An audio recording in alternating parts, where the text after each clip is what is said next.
मलाई कतै पुग्नु नै छैन। म हिँडेको बाटो नसकियोस्, मैले देखेका सपना नखोसियोस्। मलाई यात्रामा भेटिने कथामै मिसिनु छ। मलाई सफलता होइन, सफल हुने चाहनामै जिउनु छ। मलाई म आफ्नै बन्नु छ। कुनै दिन आँगनमा बसी आफ्नै सफलताहरू गन्नु छ। गन्तव्यमा पुग्न कुनै हतार मलाई होइन। सफलता के हो भन्ने प्रश्नको उत्तर अहिले मसँग छैन। मलाई डाँडा माथिबाट आफ्नै यात्रा हेर्नु छ। बाटोमा भएका गलत गोरेटोलाई आफ्नै हातले फेर्नु छ।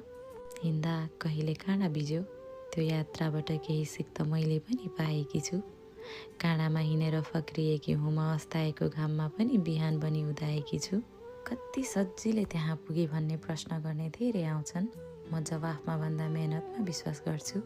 प्रश्न गर्नेले कुनै दिन आफै जवाफ पाउँछन्। फेरि मलाई त त्यो नदी जस्तै बग्नु छ, जसको कुनै अन्त्य छैन।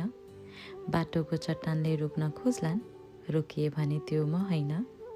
सहज त नहोला, सहज बाटो रोज्ने पनि त म होइन। मलाई अघि बढिराख्नु छ, तर कतै पुग्नु नै छैन।